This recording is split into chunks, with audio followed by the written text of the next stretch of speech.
Hello friends, welcome to Grewal tutorial. आज हम HTET का नेक्स्ट पार्ट करेंगे। इसके अंदर हम रीजनिंग कर रहे हैं और रीजनिंग का आज हमारा नेक्स्ट टॉपिक रहेगा स्टेटमेंट एनालिसिस। इसके अंदर आपको करना क्या होता है कि आपको एक स्टेटमेंट दी जाती है और उसी स्टेटमेंट के रिगार्डिंग आपसे क्वेश्चन पूछा जाता है। अब जैसे कि मैंने एक क्वेश्चन ऑलरेडी लिखा हुआ है, इस क्वेश्चन में जो है 5 फ्रेंड्स के बारे में बात की गई है और आपसे जो क्वेश्चन पूछा गया है वो टॉलेस्ट का पूछा गया है कि सबसे लंबा कौन है इनमें से। तो आइए अब हम इस स्टेटमेंट को सॉल्व कर कर देखते हैं कि कौन फर्स्ट पे है और कौन लास्ट पे है, यानी कि कौन सबसे बड़ा है और कौन सबसे छोटा है।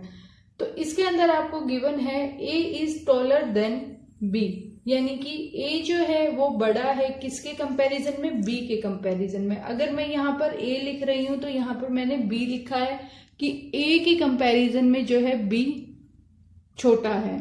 नेक्स्ट आती है C is smaller than D. अब नेक्स्ट हमारी स्टेटमेंट आती है सी जो है वो डी से छोटा है, यानी कि यहाँ डी है और यहाँ सी है। B is smaller than D, जो बी है वो डी से छोटा है, यानी कि इन दोनों के बीच में कहीं ना कहीं बी आएगा, बट टॉलर देन ई। अब हमें ये नहीं पता कि ई जो है वो कहाँ पर है, लेकिन हमें एक चीज पता है कि जो बी है वो ई से बड़ा है, यानी कि ई या तो यहाँ पे आएगा या फिर यहाँ पर आएगा। अब इसने ये पूछा है कि सबसे बड़ा कौन है। अब इसका आंसर आप कहेंगे कि ए सबसे बड़ा है, लेकिन ये आंसर हमारा रॉन्ग होगा। क्यों? क्योंकि हमें अभी ये पता ही नहीं चला कि ए और डी इन दोनों में से कौन सा बड़ा है, ऐसी कोई भी स्टेटमेंट नहीं दी गई है। तो इसका मतलब हमारा जो आंसर होगा वो डाटा इनएडुकेट होगा, या फिर हम कह सकते हैं कांट से। इस तरीके का ऑप्शन आपको गिवन मिलेगा तो आपको वो वाला ऑप्शन टिक करना है। हाँ, अगर एक और स्टेटमेंट ऐड कर देता और उसमें ये बता देता कि डी इज स्मॉलर देन ए, तब हमारा जो ये ग्राफ है ये इस तरीके से बन जाता। लेकिन अभी इन दो के बीच में कोई भी रिलेशन नहीं दिखाया, तो इसका मतलब अब हम ये नहीं कह सकते कि कौन सबसे बड़ा है। हाँ, अगर एक और ऑप्शन है कि जैसे कि ए एंड डी ये ऑप्शन दिए गए हैं, ग्रुप में आपको ऑप्शन चूज करने हैं, तब आप जो है इस ऑप्शन के ऊपर जाएंगे, क्योंकि ये ऑप्शन फिर हमारा बेस्ट सुटेबल रहेगा। क्योंकि आपको ये पता है डी भी बड़ा है, बी जो है डी से छोटा है, तो हमें ये सारी ओवरऑल स्टेटमेंट के बारे में पता चल जाता है। लेकिन अगर आपको कुछ स्टेटमेंट नहीं दी गई है तो इसका मतलब हम इसका आंसर ये कहेंगे कि हम इसको फाइंड आउट नहीं कर सकते, क्योंकि डाटा हमारा इनकम्प्लीट गिवन है। नेक्स्ट हमारी जो स्टेटमेंट है वो गिवन है कि 5 फ्रेंड्स हैं, सेम हमारा जिसे हमने फर्स्ट क्वेश्चन किया वैसा ही है। 5 फ्रेंड्स हैं जिनके नेम वही हैं, same A B C D and E. Next आता है C is younger than A and E. C जो है वो छोटा है किससे, ए एंड ई से, यानी कि C is younger than A and E. Next आता है D is younger than B. अब आपसे पूछा है हु इज यंगेस्ट। जैसे हमने लास्ट क्वेश्चन किया है उसमें पूछा था टॉलेस्ट कौन सा, सबसे लंबा कौन सा है। इस क्वेश्चन में आपसे पूछा गया है कि सबसे छोटा कौन सा है। अब आपको पता है कि 5 टोटल हमारे फ्रेंड गिवन है इसके अंदर, कि 5 फ्रेंड हैं। फर्स्ट हमारा एक रिलेशन बता रहा है कि ए और ई मैं यहां लिख रही हूं, उससे छोटा कौन है, सी है। डी जो है छोटा है बी से, यानी कि डी यहां पर है और बी जो है यहां है और डी जो है यहां पर है। अब हमें इतनी इंफॉर्मेशन तो दी गई है कि कौन छोटा है, यानी कि ए और ई से सी छोटा है, बी से डी छोटा है। लेकिन अभी हमें कुछ नहीं पता चला कि सी से छोटा कौन है या फिर डी सबसे छोटा है। इस तरीके का स्टेटमेंट में फिर से कुछ नहीं दिया गया है, तो इसके अंदर भी हमारा आंसर जो होगा वो डाटा इनएडुकेट होगा, क्योंकि इसमें भी हमें कोई आंसर नहीं मिला कि यहाँ अब हम इनको कहाँ पर एडजस्ट करें। भाई इसने ये भी नहीं बोला कि ए जो है सबसे बड़ा है, ई जो है उसके बाद है। तो इस तरीके की अगर हमारी स्टेटमेंट बनती हुई अगर आए तो हम कहेंगे कि ये वाला छोटा है या फिर कौन सा छोटा है। इस तरीके से अगर आप अरेंजमेंट कर पा रहे हैं कि जैसे कि जितने भी फ्रेंड्स थे हमने उनको अरेंज कर दिया, तब तो हम बता सकते हैं कि कौन सा हमारा छोटा होगा और कौन सा बड़ा होगा। लेकिन अभी क्वेश्चन के अंदर ऐसा कुछ भी गिवन नहीं है कि कौन बड़ा है सबसे या कौन सबसे छोटा है, तो इसलिए इस क्वेश्चन का आंसर भी हमारा डाटा इनएडुकेट होगा। इसी प्रकार से अब हम 2 क्वेश्चंस और सोल्व करेंगे, उनके अकॉर्डिंग भी आप समझने की कोशिश करना कि कैसे हमारी ये जो स्टेटमेंट है उनको हम एनालाइज करेंगे, समझेंगे और उसके बाद हम आंसर को टिक करेंगे। आइए अब हम 3rd क्वेश्चन करते हैं। नेक्स्ट हमारा क्वेश्चन होता है क्वेश्चन नंबर 3। इस क्वेश्चन के अंदर आपको दिया गया है P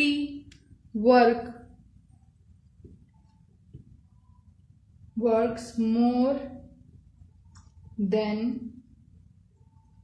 Q, ये आपको गिवन है एक स्टेटमेंट। सेकंड स्टेटमेंट कहती है कि R work as much as S, यानी कि R जो है उतना ही काम करता है जितना S कर रहा है।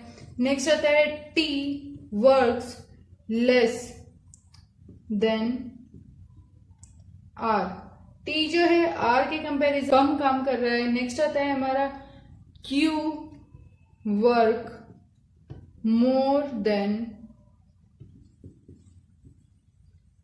R। अब आपसे क्वेश्चन में पूछा गया है कि हु वर्क्स मोस्ट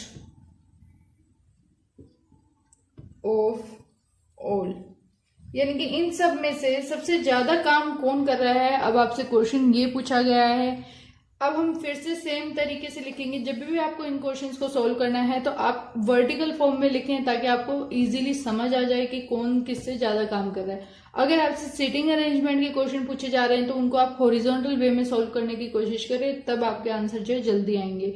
ये देखिए P work more than Q, यानी कि P बड़ा है और Q कम काम कर रहा है।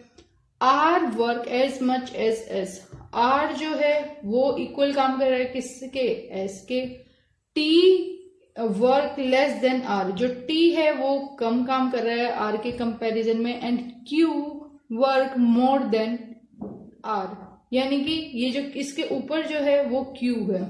अब आपको एक चीज समझ आ गई होगी, हमारा पूरी एक सीरीज बन गई है इस क्वेश्चन में। ये देखिए फर्स्ट जो है P सबसे ज्यादा काम कर रहा है Q से, और यहीं पे जो हमारी ये 4th स्टेटमेंट है यही बोल रही है कि Q जो है ज्यादा काम कर रही है किससे, R से, यानी कि R जो है इसके नीचे आएगा। फिर उसके बाद जो है R और S जो है इक्वल काम कर रहे हैं, तो इसलिए हमने इक्वल का साइन लगा के इसको दिखा दिया है। और जो है T जो है कम काम करता है किससे, R से, ये हमारी 3rd स्टेटमेंट हमें दिखा रही है।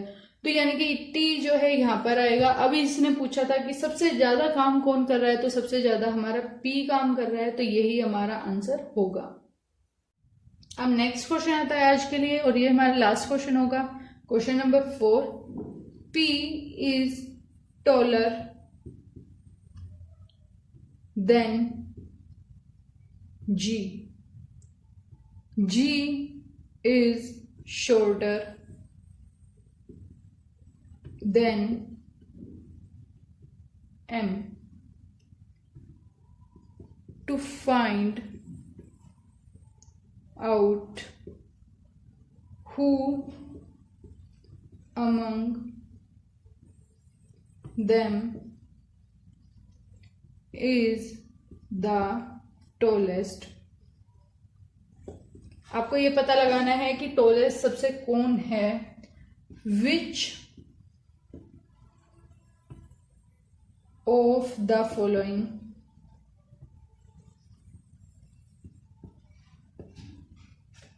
further information is necessary।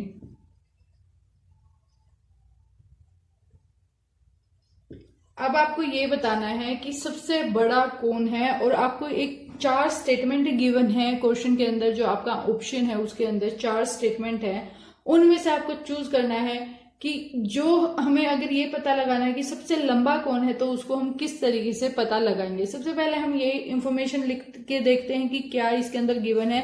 P जो है बड़ा है G से, ठीक है, G जो है छोटा है M से, यानी कि अब इन दोनों के बीच में क्या है, m है।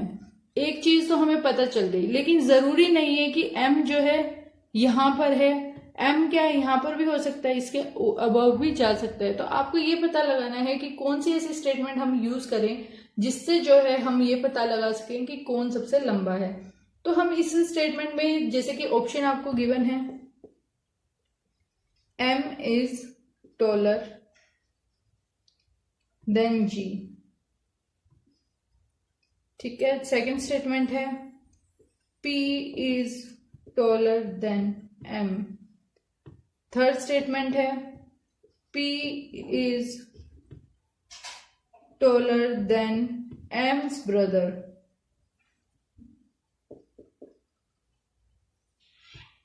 एंड फोर्थ ऑप्शन है m is shorter than g। ये हमारी है स्टेटमेंट गिवन। 4 स्टेटमेंट में से आपको ऑप्शन चूज करना होगा कि बेस्ट कौन सा ऑप्शन होगा जिससे हमें ये पता चल सके कि कौन सबसे बड़ा है। तो फर्स्ट अगर हम स्टेटमेंट को एनालाइज करेंगे तो फर्स्ट स्टेटमेंट हमारी बोल रही है m is taller than g। m जो है g से बड़ा है, लेकिन अगर m जो है g से बड़ा है तो क्या हमें पता चला कि कौन बड़ा है कौन छोटा है, क्योंकि m और p का कुछ रिलेशन अभी तक हमें नहीं देखने को मिला। तो ये जो स्टेटमेंट है हम कह नहीं सकते कि ये हमें ट्रू ऑप्शन बता रही है। इसी तरीके से हम थर्ड स्टेटमेंट देखते हैं। थर्ड स्टेटमेंट के अंदर क्या गिवन है, p is taller than m's brother. यहाँ पर कहीं पर भी ब्रदर वगैरह की किसी की बात नहीं हुई है, कोई डिस्कशन नहीं हुई है, तो ये ऑप्शन भी हमारा गलत हो जाएगा।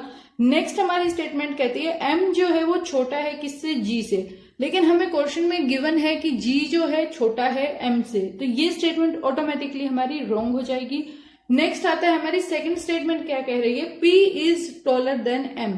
एक चीज हमें पता है कि p जो है g से बड़ा है और g से बड़ा m है। अगर अब हम इस स्टेटमेंट को चूज करें कि p is taller than m, तो हमें पता चल जाता है कि p जो है बड़ा है सबसे। तो यही इस क्वेश्चन में पूछा था कि ऐसी कौन सी स्टेटमेंट है जिससे हमें ये पता चलेगा कि कौन सबसे बड़ा है। तो इस स्टेटमेंट से हम ये बता सकते हैं कि m जो है वो p जो है वो m से बड़ा है और g से भी बड़ा है। तो ये हमारा ऑप्शन जो है करेक्ट हो जाएगा।